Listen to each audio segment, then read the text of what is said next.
Collaboration. I'm a bit over buzzwords. It's really about communication. I love the phrase, catch them doing it right. So it's about making somebody feel valued. When they do something right, tell them. I think the disagreement can be really useful. Can you tell which one of us is more risk averse? Yeah, exactly. So I thought, okay, this is a senior person. I had to go to them and say, I've got some difficult news to deliver. We're not going to make that milestone. And they said, so what have we learned from that? Hi, I'm Chris Lisserman and welcome to Sparks, a series by Interactive Workshops. Now part of Cegos, a world leader in learning and development. And I'm joined by two very special guests from Cegos, Ken Govan and Sarah Ratcliff. Welcome both of you to the show. Thank you, Chris. Great to be here. Thank you. It's a privilege to have you on the show. Tell us a little bit more about what you do. Yeah, it's fantastic to be here. I'm Director of Learning Solutions for Cegos in the UK. So what does that mean? I lead on all things the design, development and delivery and making sure we've got the correct teams delivering the best thing that we possibly can for our UK clients, but also international projects. Brilliant. And you, Sarah? So I'm Learning Ambassador for Cegos, and what that means is that I get involved in everything from conception, whether we start looking with clients, right through to design and delivery. But what it also means is that I'm the spokesperson for Cegos UK. And so I get to go to industry events. I'm chair at Learning Technologies. I do lots of podcasts and webinars for our international areas of the business, and that means I really get to talk about learning all day, so which is my passion. So That's I'm glad great. to be here. It sounds like you might have a lot to say on a podcast, maybe. Maybe. That would be great. We're going to talk about collaboration in this episode, and it's a bit of a buzzword, isn't it? Collaborating. Everyone's doing it, whether they talk about it in those terms or not. Everyone wants to be a better collaborator, but maybe don't want to talk about collaboration so much. But we're going to talk specifically about how we work best together, and what have you learned from your experiences and the experiences that you've delivered for clients about how best to work together. So why don't we start off with trying to unpick the buzzword. What does collaboration actually mean to both of you? Sarah, do you want to go first? Yeah, so I'm a bit over buzzwords. So I just think this is about having a common goal and knowing that we're working together to reach that goal, solve a solution, and it's really about communication. That's what I see it as. Yeah, all of those things. And I think it's also about finding the right mix of talents and skills that means you can get somewhere a little bit quicker and more effectively. Okay, yeah, so communicating in the best way, finding the right skills, coming together on that front. Lots of adjacent things that we could end up talking about here, which is great. And one example of really effective collaboration, kind of put it into context for us. Where have you seen this?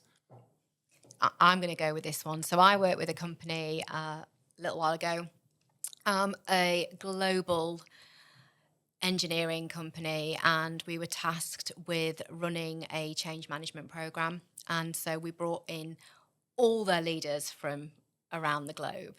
And there was such a great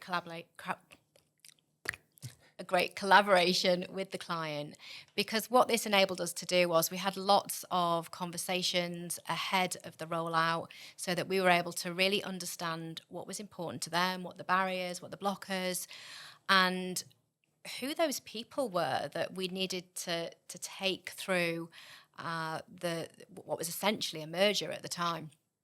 And we took all of that. It almost felt like I was working in their team, which was actually brilliant because relationships were formed, so that enabled us to have really open communication. We were able to pilot, try things, experiment with things, and have really open and honest feedback. If something wasn't working, we could have that conversation. And I think there's an element of creativity in collaboration as well, where we were brainstorming and thinking, how could we make this even better? And I think it's those layers of collaboration that made it such a good project. And it was something that I was personally very, very proud to be involved with. Brilliant. I think rightly so. And what about for you, Ken? I think for me, I'd take it back to a challenging time for sure. During the pandemic, And we had to pivot internally as an organization, but also at the same time, everyone globally had to do the same thing with their clients and live running projects. So although we had a suite of virtual programs in place, many of our projects that were running across the globe were face-to-face delivery. And they had to quickly make calls on, are we going to stay silent now and pause the training programs, or can we switch, can we pivot and move into virtual delivery? And it required lots of people inside of the Cegos organization in lots of different parts of the world, and also on the client side, working really closely and being really honest about what could be done and when. So there was an element of being really clear and really open up front, and clear expectations of what we could do, which then moved as we got ahead of some things, and then some other regions were more challenging, and able to have that real trust that other people were on top of what they were doing, that was going to be able to let this move at pace and deliver that way. And coming out the back of it, once things were settled and in place, it really felt great. And the connection was way, way stronger across the clients and internally in Cegos than it was as we came into it. Yeah, I think the real collaboration that we've experienced, like those two examples, it feels like a higher level of teamwork. It feels like it has this kind of specialness to the way people are working together, because there's working together, having colleagues, having the same office, for example, and then there seems to be collaboration which goes a bit further. Do you think I would agree. Do you think that's fair? Do you see that in the way you work with others and the way you help people work with others?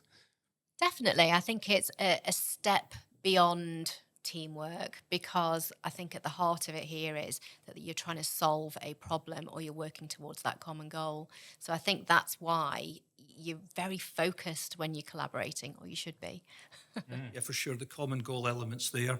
But also, I think in your regular day-to-day work, maybe we should pay more attention to some of the collaborative aspects that we are involved in, both positive and negative, I have to say. We can be sometimes, I know I can, be over-collaborative. I enjoy people. I like speaking to people. I like generating ideas and hearing ideas. And sometimes it can be a little bit too much. It's interesting, isn't it, thinking about where maybe we shouldn't collaborate. Do you think there are times where we should actually think, let's not collaborate in this situation? I think there are. I think it relates to when someone has this specific skill and the ability to deliver on exactly what their goal is. Why not? Just be confident, go ahead and do it. So there's perhaps some task where an individual left to themselves actually is going to outperform if that was spread around in some way and a shared load. Yeah, and sometimes they need the support of the leader to let them feel the confidence and encourage that confidence to be able to just go ahead. So knowing that balance of where perhaps we should focus an individual on a task versus try and do it as a team can be really helpful. We're talking about hours, days, think about the year.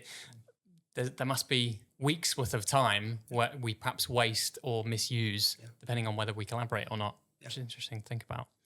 And we often will use the Lencioni pyramid when talking about collaboration.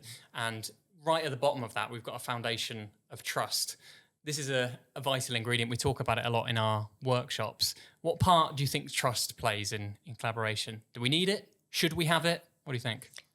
We definitely need it. Okay. We definitely need it, because without trust, how can you have those open conversations? And you're not always going to agree when you're collaborating. So that trust creates an environment where you're going to be prepared to listen to the other person and to try and understand from their perspective. You're also going to be more open to feedback, but that can only happen from that fundamental piece of trust. Yeah, we're all relying on each other when we're collaborating, and you need to feel that, hey, you got my back, but more importantly, you kind of got your own back. You can move along and get what you need and ask for what you need and then move things. So when it comes to the point when we need that resource or that output, it's there.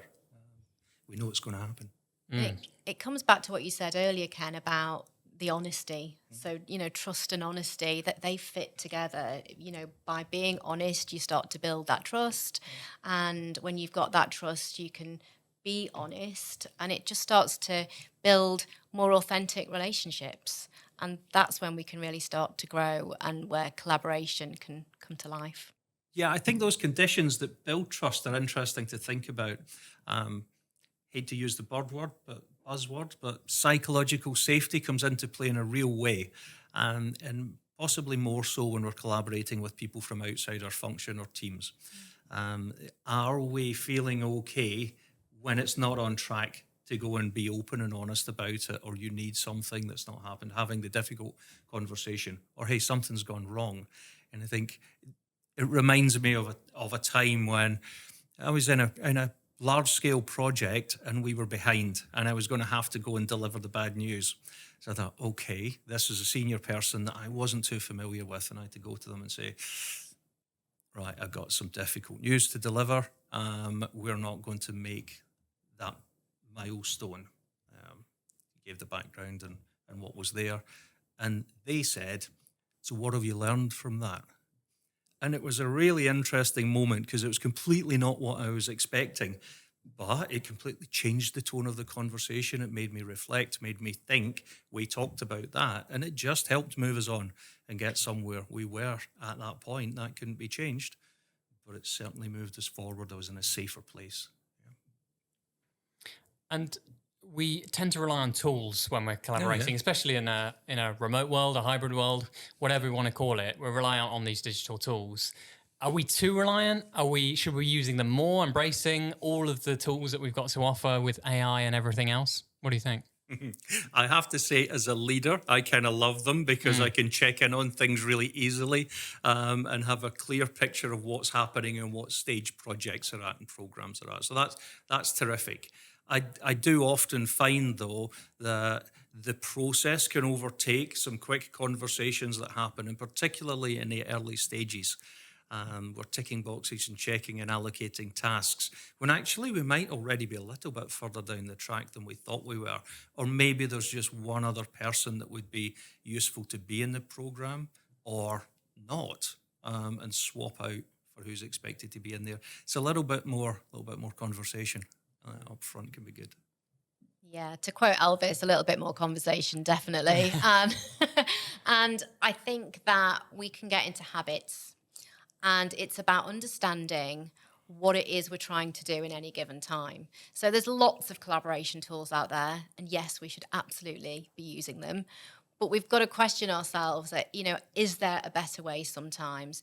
Are we using this because it's easier today, but we're perhaps not going to get the results? Do we need to get together and actually have a proper chat rather than a tool that's just bringing those ideas together? Because when we're collaborating, there's that creative element where you're trying to solve a problem or steer towards a goal, and people bounce their energy around off each other.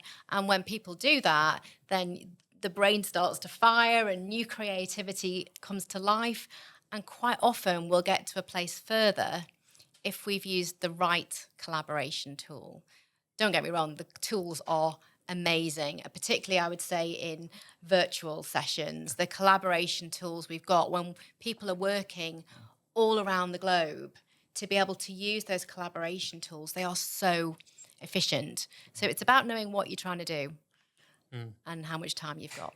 And I think what you mentioned there, having that conversation around, have we thought about this in the right way? Have we got the right tool? Are we using it in the right way? Sometimes maybe takes a brave conversation of going, whoa, before we get too far into this project or into this task, can we take a step back and have a think about it and find the best way to collaborate, and I think, or not.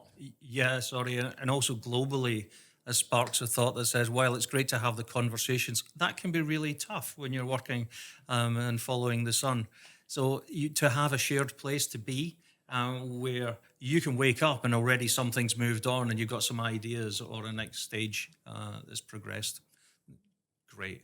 Makes a world of difference. And that's a great place, isn't it, for those collaboration tools, because it can work while we're sleeping. Yeah, which is great. And as Cegos, we're always awake, aren't we? All over the world means we've always got people who are up and working. And if I dial the clock back before we had some of the great project collaborative tools that we have, it was a lot tougher. People were sharing a spreadsheet and it was being emailed around all over the place, and somebody's already worked and changed and moved things forwards, or how do you share large files and documents? All of that world is gone now. Yeah.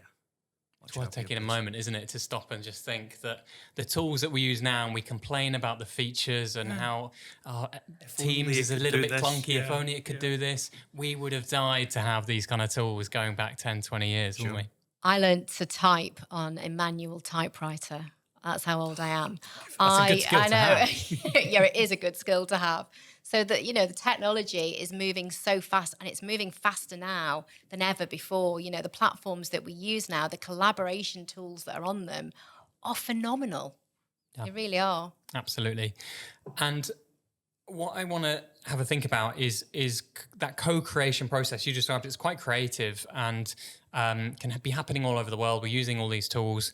We're relying on trust, as we said, to make sure that things are working well.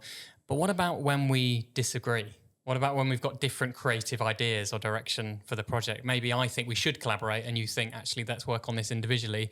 How do we then come to co-creation? For me, there's an element of finding that common thread. So what is it we're trying to do? If you can find the piece, the element that everybody agrees on, from that point, then I think you can work forwards. Have you got anything further to add, Ken? I think the disagreement can be really useful, particularly in the early stages. If we're trying to be creative, blocking out another idea is not going to help us generate more of them. So I think in the early stages, particularly when someone's got a different point of view, let's hear it, but also respect that when it comes down to it, we've got a shared goal. So there's conflict there, but as long as it's that warranted conflict, that we want to get to the same place, then it feels better. That's just us working out how to get there and having a conversation about it. Well, there's two different approaches. One, take a step back, try and find the common ground. The other one, embrace the disagreement and try and use that to your advantage. Can you tell which one of us is more risk averse? Yeah, exactly. And maybe if we can come back to what we talked about a little bit before about maybe when we shouldn't collaborate, what are the alternatives for instead of collaborating? What can we do instead? Well, I think it's important to have really good communication, particularly when you're not working jointly on things. So multiple people involved in a program and a project that are moving through. As long as you can trust and to gain that trust, see some progress and outputs that are aligning to the goal, then we're quite happy having people working on it and being the expert person and delivering on what they're strong at. So I think good communication is really the root of having individuals going strong. Working on their own. And that creates trust in the people around because they then know what's happening, which is what we want. Yeah, then it's crystal clear. And sometimes speed. You just got to get things done quickly. We don't always have the luxury of when are the diaries going to manage that the three of us can be in the same time space online, whatever kind of meeting space that we're in. We may be losing too much time that way, so let's get ahead. And it's making me think of the different conflict handling styles or perhaps leadership styles where collaboration is hopefully where we get to a lot of the time. But otherwise, there are various options, compromising, avoiding, accommodating, competing, that have their moment to be used. For sure. And also the flexibility of the leader, knowing that that individual in this situation is highly skilled and experienced. Here, let them go. But in another situation, this might be quite new. They haven't been there before. They're going to need a different level of support and working with, collaborating on it to make it happen. I would agree with Ken there. I think that leaders can really help direct how people collaborate, how they move forward through this. And how can teams make sure every member feels valued? It's a brilliant question. I think to begin with, it's about understanding who the individuals are. I think, as a leader, first of all, we've got to start with our own self-awareness. What do we bring to the team? And how do we interact with people that are around us? Then understanding who's in the team and how they best like to work. As a leader, I believe that we are there to serve the people that are supporting the direction forwards. And so with that, we really need to understand them. And I love the phrase catch them doing it right. So it's about making somebody feel valued, feeling respected, part of the team, so they know where they fit in. And when they do something right, tell them. I think that we live in a world, maybe this is my own bias here, but I think we live in a world where we're very quick to complain and say, this is wrong. But actually, if we say, I loved what you did just then, they're going to go away and repeat that, and they know they're getting it right, and they start to feel valued. It's all those little things that happen week in, week out. If you can train yourself to be that person that notices and picks up on others' skills, talents, all of those little things, and it can be tiny things, then people start to think, I'm okay here. They start to feel safer. And then when you start to feel safe, you start to get all that discretionary effort, don't you? Because people work harder and they want to be part of it and moving forwards together. I think that's another example of those brave conversations that we were talking about, but it's kind of the flip side of perhaps the negative brave conversation that you have to have, the brave positive conversation of, can we just stop and celebrate what you've just done? Because that's incredible. And there's lots of work to do. And as you say, there's always urgency, but can we just stop and take a moment and say thank you or say well done? Yeah. It's another brave conversation, but a different one. Yeah, it's a really good way to look at it. And that brave conversation and having those with the right people at the right time. One thing that's on my mind as we talk about this is lots of times collaboration is highlighted in the glamour project. So something that's really visible, something that's really focused on. And if you're an individual in a team that's not involved in that, how as a leader do you catch the person in the corner who's getting on with their work brilliantly, but you're deeply immersed in something where you're driving this high-performing team in that high-performing moment, but somebody's living in a world outside of that. And maybe you can't bring them directly into there, but having that, I noticed what you've done there, I love that, that's great. And then talking about that when you're in catch-ups with other people. So it's never one thing going on in the business at the one time, but we can get dragged into it because it's all-consuming. There's two things I want to add to this as well. So one is, as a leader, really understand the motivations of your people. So understand what works for me might not work for you. So understanding that. And the second one, I now can't remember because I've got the memory of a fish. It'll come back to me in a moment. So if I interrupt you both in a moment, it can be a really that's handy what it thing is. to have. What was the second thing? Don't know why I'm pulling on your brain.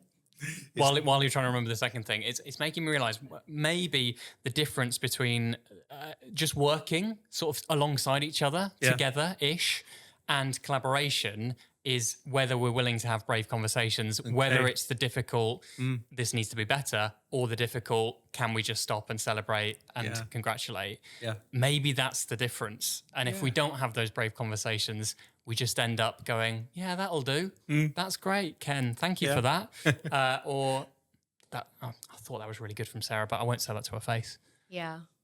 I've remembered what I forgot now. Brilliant. So we've got to say it quick before I forget. The other thing that you can do is really think about a culture of value amongst all of your people. Leaders can drive this by sort of showcasing and sharing and getting people to sort of celebrate each other. It doesn't always have to come from the leader. But if we start to kind of bring that together in our common values, then people don't just feel valued by the organisation, by their boss, but they feel valued by the person that sits next to them. And when you feel valued like that again, you'll do anything to collaborate, create the teamwork, help people out. And I think that's really valuable in the world of work and in life, actually. I think it's a condition that if that's there, something else that can really help that collaborative process is realising that I can contribute to other people's work streams. If I have the capacity to do that, offer your time up, offer yourself in there. If it's better spent there and involved in something else, we don't have to be locked in our own place as long as it is driving towards that common goal. Yeah, I've got a great example. I was doing a leadership program just recently, and there was a young lady on there who was really kind of nervous about offering her voice, and she couldn't see the value that she had brought. So through coaching and the program, she'd started to speak up more. She'd started to offer herself out. And the difference in her was just, it was amazing to see, but amazing to see the benefit for her.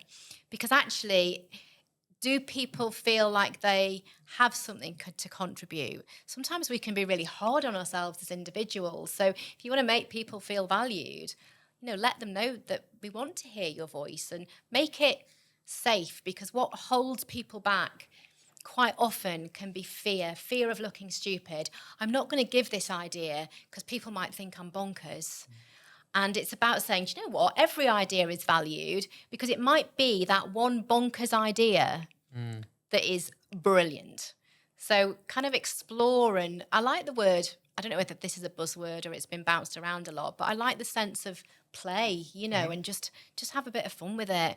I saw something recently where they said we take ourselves too seriously. And actually, let's just get in the mix. And, kids come up with great stuff, don't they? Because they have no inhibitions, whereas we can be very fearful of making the mistake, getting it wrong, appearing to look stupid. And when we let some of that go, well, collaboration and teamwork and all the other great stuff can really start to happen. And maybe it's the need often in projects when you've been collaborating for a while. It's not always just about a short period of time. It can get tough. You can be in the grind in those tough places, checking back in with people and maybe taking that time to stop and celebrate a little. Where are we now? And just coming back to hey, let's put a bit of life and energy and fun back into what we're doing here. Yeah, definitely. I'm liking that we keep coming back to these kind of conversations that we perhaps should have, and take a little bit of bravery perhaps to have. And that helps us actually to say, as you said, all ideas are valued, but then that doesn't mean to say we're going to run with everything or that we have to go with the idea you're very excited about, clearly. And so it takes perhaps the two sides of the coin, a bit of bravery from both sides to say, do you know what? Your ideas are really valued. Keep bringing those, but also, I don't think the idea is going to work, and it pains me to say it, but here's why. Definitely. And again, that comes back to that openness, that honesty, and setting out the playing field, really positioning that we want it all, because that golden nugget of brilliance might be in there. But you know what? We've all got so many hours in a day, so we're going to do the bits that are absolutely going to make the difference. Yeah. And before we come to a close, I want to draw on your top tips from everything you've seen when it comes to collaboration. And don't give me things I can Google. Don't give me things that AI would give me in a moment. Yeah. What's your top tip from collaboration from what you've seen? I'll give you a moment to have a think. For me, get everyone really clear on the goal and check back in on it. It can be a long way away, and sometimes it can be really big. So we know we break them down, but do we really check back in? Just bring us back to, hey, are we still on track? Are we still on track? Are we there? I think for me is listen, be open, don't let your own bias stand in the way of what could be a great collaboration. Quite often it's ourselves that hold ourselves back. Yeah. Don't get in your own way. Very true, and very good advice. Before we go, Ken, tell us a little bit more about how Cegos are helping turn skills into performance. Yeah, sure. And if we look at this topic, we've covered so much ground in behaviour. What are the skills and behaviours we need to demonstrate to be there? And that's really what we're about. Passionate about changing people's skill level, but making the change in behaviour that drives them and their organisation forwards. We do it through a multiple variety of ways, but it's finding the appropriate one for the organisation. What's the learning culture? Is it digital? Is it requiring something intense and face-to-face or one-to-one intervention? Whatever the shape of that might be, that's what we're about. We've got a big toolkit, but it's about engineering the right structure in the right place to match that organisational need. Absolutely. And a lot of the topics we've talked about, we cover. It's our core place. Conversations, difficult conversations, communication. Yeah. It's the our list goes core on. place. We've got a central learning collection, which is built around 21 key skill areas, with content, flexible content built in behind those. Hey, and if someone wants to sample it right now, we have a suite of programs called Access to Skills, where you can put one individual through to as many as you want there. It's a collection of open courses run virtually, which will be happening right now. Brilliant. Check out our website for more details on that. And if you've enjoyed this podcast, give it a like, give it a review, a comment, wherever you're viewing the podcast. Please give us those good things. We really appreciate it. And thank you, Ken and Sarah, for joining me on this one. It's been a pleasure. I look forward to having you back. See you next time. Thanks, Thanks, Chris.